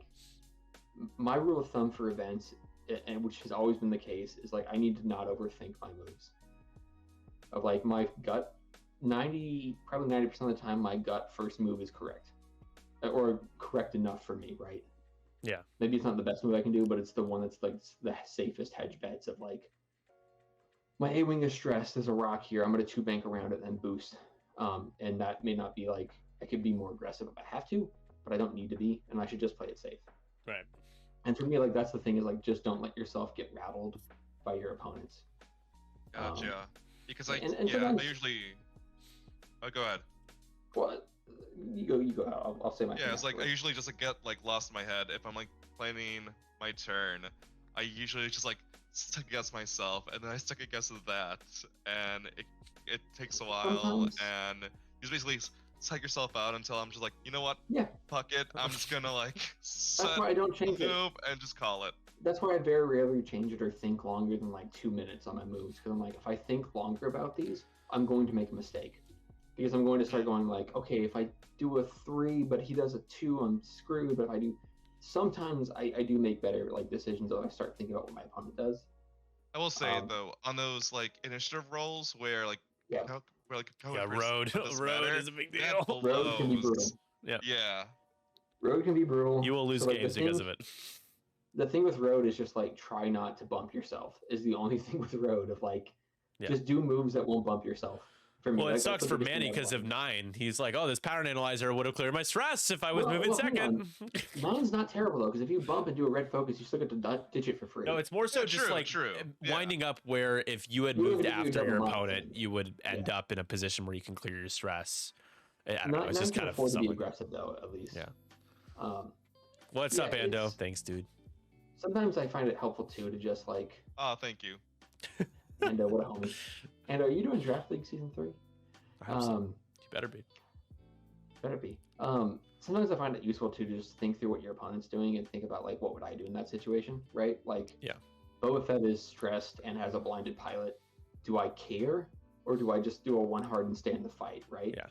And always like act like you like.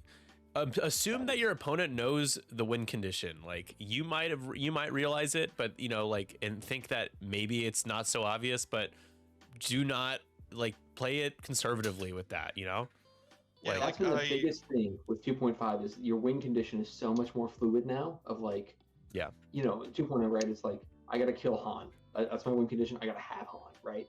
Yep. But now it's like, okay, I don't have to have Han. I can afford to let him run and take bad shots as long as I'm just picking up like a point here and there, right? objectives, yeah. I love endurance races. Very cool. Yeah. But yeah, it's just one of those things of like, try to pay attention. There's a lot going on. It's going to be a big event. By the end of like round 5, you're just going to go like, you're just going to do one straights and you're going to joust each other and say whatever happens. Whatever happens, happens. Yeah. But just, Bygone like, take a Jay deep breath. saying, be willing to walk around to the other side. See the table from a different perspective if you can. The problem is like with like the big long tables. Yeah. Like, okay, I'm gonna walk all the way around. Or like I'm gonna crawl under the table, right? Yeah. But yeah, just like think about what your opponent, like the safe moves. Yep. One thing Buddha talks about playing, like Andrew Block always talks about when he's talking about playing, is he plays to like the middle odds a lot of like, safe money says someone's going to go here and they're going to get like 3 hits on attack, right? With the double mods or something. Which isn't a bad way to play. Of like, I'm going to assume, if I'm facing a Vader, I'm going to assume every shot he's taking is 3 or 4 hits.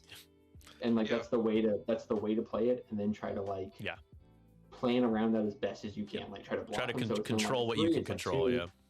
Exactly. And if you can't control it, sometimes you just ignore it. Sound advice. Sound advice. No, for sure. Crappy, but like whenever I play like Falcon Poe, it's like I know Poe is gonna get like 4 hits. I can't. Yeah.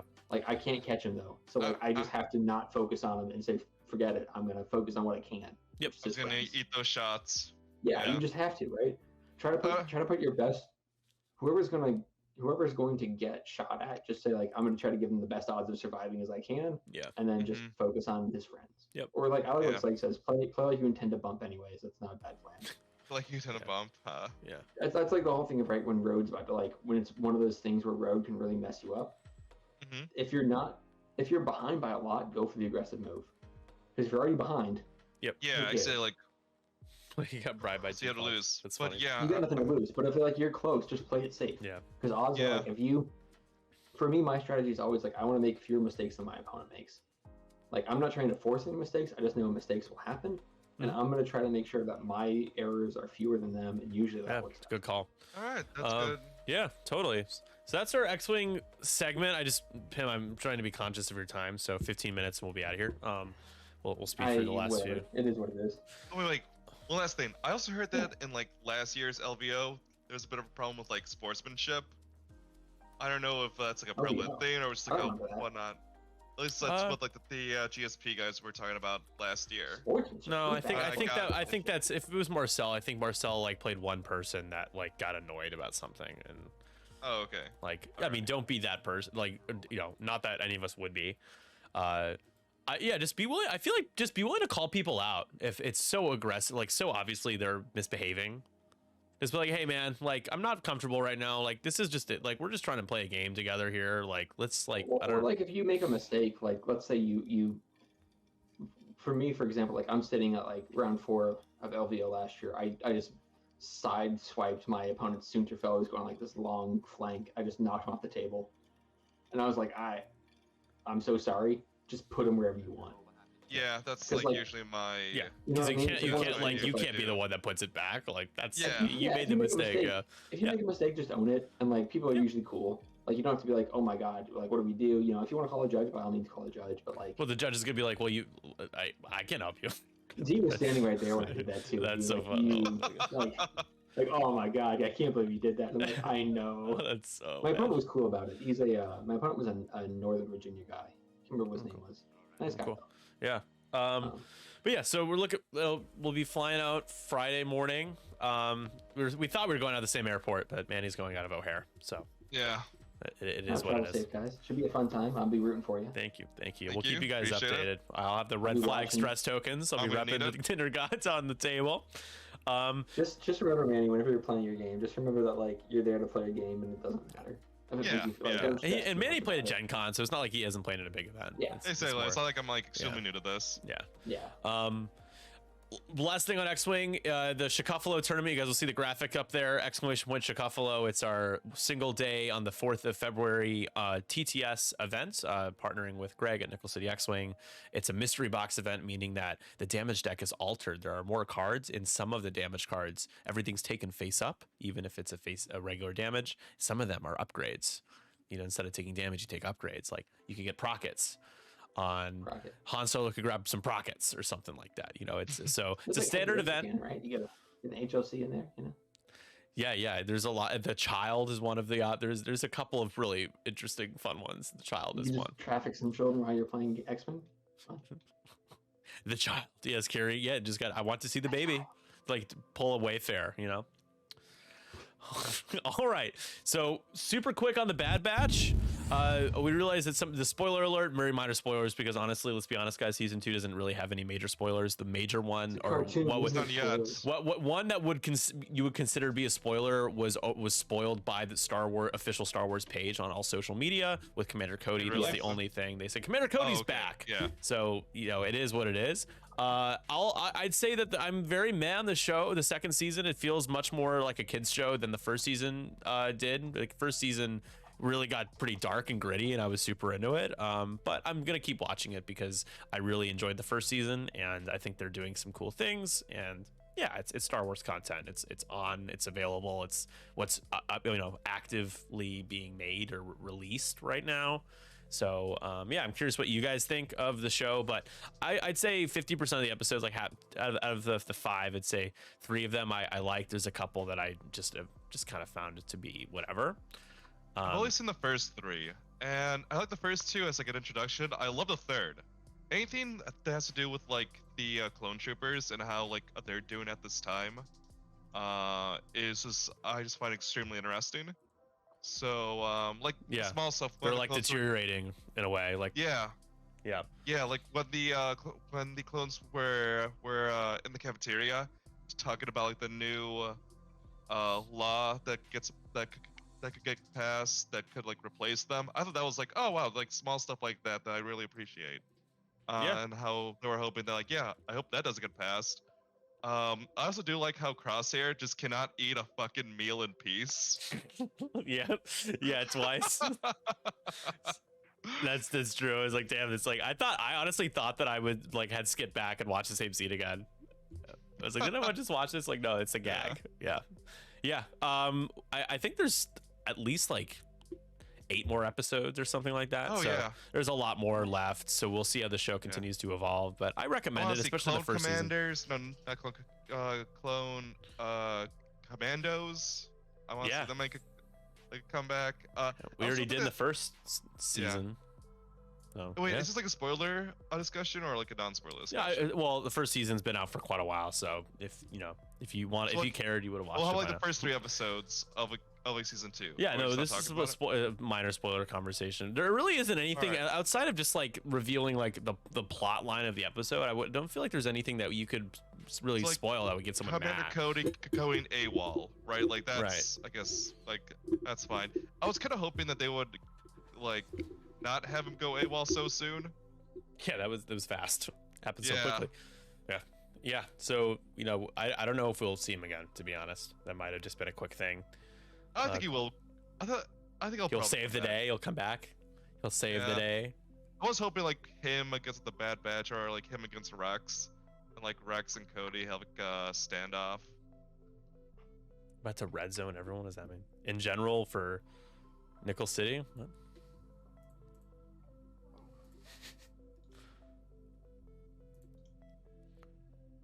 Oh, that's funny. All right, I'll watch that in a minute because I'm gonna get distracted. That's funny. Okay, so, all right, so moving on to if I were president, which we're gonna just do one each now. Oh no.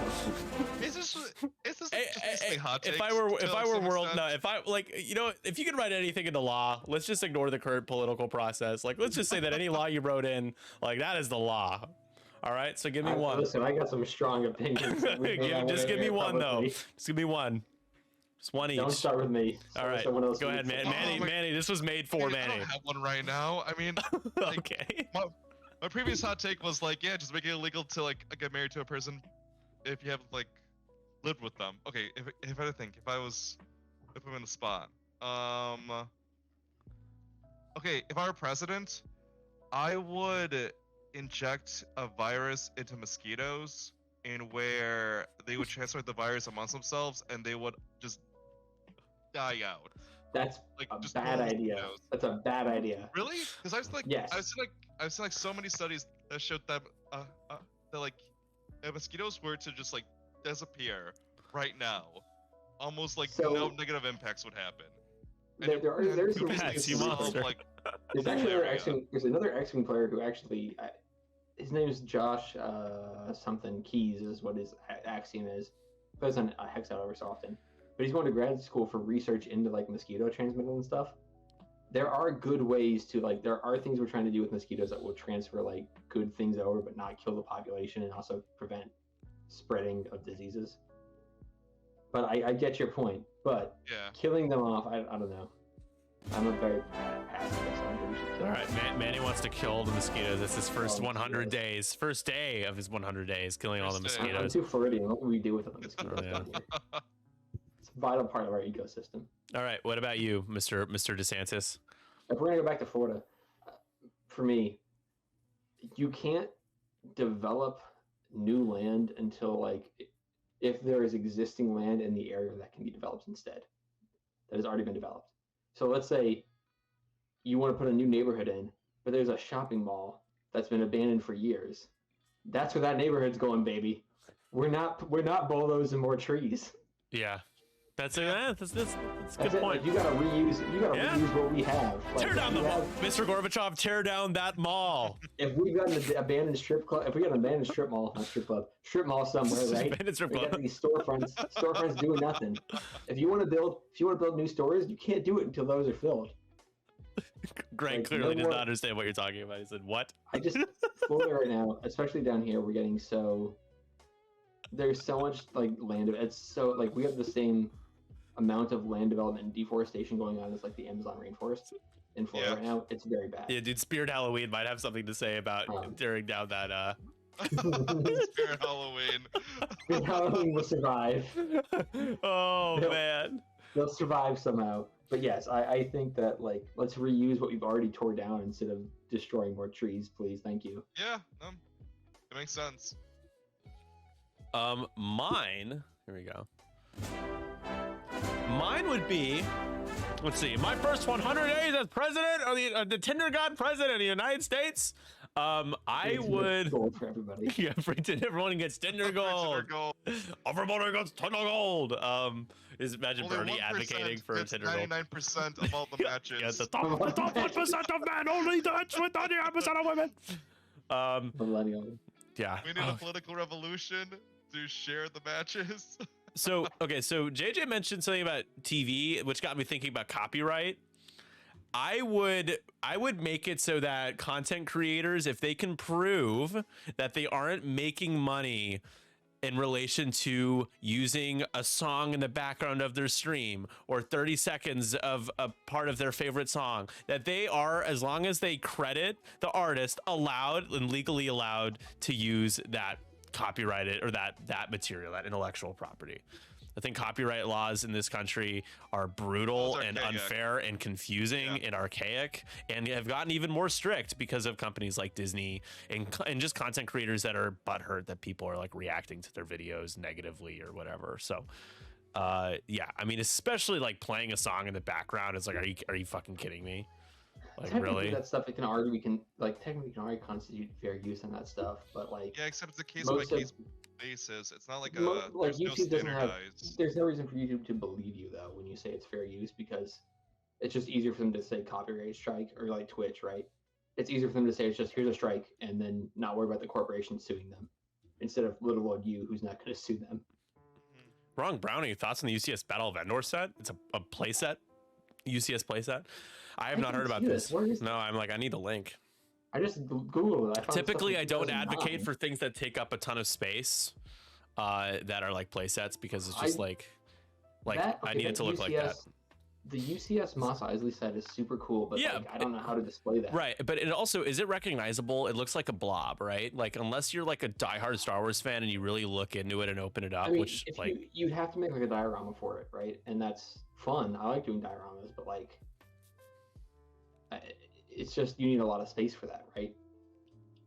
Like my Hoth diorama takes up like 3 bookshelves. yeah, Like, no, it's like horizontal. the shelf, gunship. I would love to have the Republic gunship, but that's like it doesn't make sense in almost It's a weird any scale yeah. too. It's Such a weird scale. Like, massive. some of the more recent UCF stuff has been such weird scales that I'm like, it's not.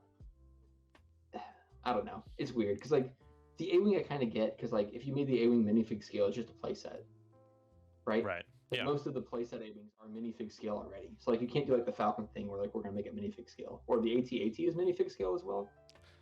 I haven't seen the Razor Crest in your collection yet. I actually don't plan on getting the Razor Crest. There are 2 reasons. One of them is because I don't like the fact that the landing gear can't be retracted. It just kind of displays with the landing gear really? down. The second reason is because they decided to make it less of an important part of the franchise by blowing it up. So that was super weird. They're like, let's blow up his ship, and then they give it they give him a Naboo. yeah, that was my last hot take from the last episode, was that it's like What? fan fiction. The Naboo Starfighter thing is like somebody wrote like a fan submitted an idea for his ship, and that was if it. the Naboo Starfighter was like a secondary craft that docked with his main craft, I'd be okay with it, right? Yeah.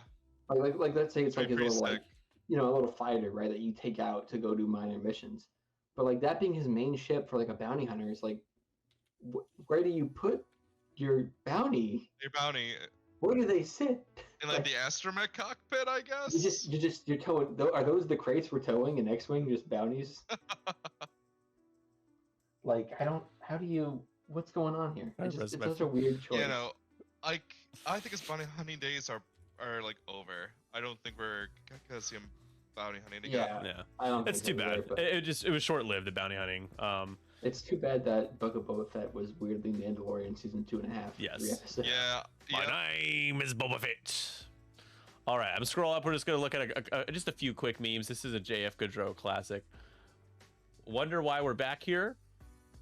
Causes some damn. Sorry, I can't read this. Because some damn fool accused you of being the best. Grief Karga, you son of a bitch. I forgot that he's like in that trailer. I love Carl Weathers, man. Big fan. Big fan. Yeah. Oh, You guys watched absolutely. Arrested Development? Yes. Yeah, he's Carl Weathers yeah, still he's back. yeah. It's so good. Jump masters with auto blasters and advanced proton torpedoes, counterclockwise flight formation, scummy blocking gunships, toilet power. What the? That's a joke. This is an old one, but you can sing it to the original TMNT theme. I don't even remember the original TMNT Man, theme. Ronnie Brown must be made of money. He owns 2 UCS AT-ATs. On the dawn of the 5th day, look to the high ground. I love when Lord of the Rings and Star Wars great. cross posted. That's really good. On first line of the 5th day, look to the high ground. Your lightsaber will make a fine addition to my collection. A fellow collector, I see. Shall I show you my collection? Maul's legs, Magnetroid's head, Grievous's Sam hands, Wessel's Savage's arm, Sam Wessel's arm, Skywalker's set. Skywalker's set, though. Maul's prosthetic leg. Wait, you bought another UCS AT-AT, dude? You bought a second $800 set? Did you get the Was new that gift the or leg? purchase? Is that gift or purchase already live? Because I wanted to get it. There's a Bionicle. Oh, R.I.P. It Bionicle. looks kind of shitty, if I'm honest. Yeah. Well, Because they didn't use any of like the Technic pieces that the Bionicles were originally made out of. They just used like regular bricks and stuff. But it's kind of shitty in like a cute way. You know what I mean? oh yeah, it's like Kinda just, like there's a little bit of charm almost to it. Yeah. Yeah. Yeah, I kind of want to get it. I kind of want to get it because of that. Of like, I was a very casual Bionicle fan, so I'm like, I could jive with this set. Just enough nostalgia. Yeah. Before we end our show, we do have a giveaway for you guys, and I think I have Is to it a go to the UCS main AT-AT?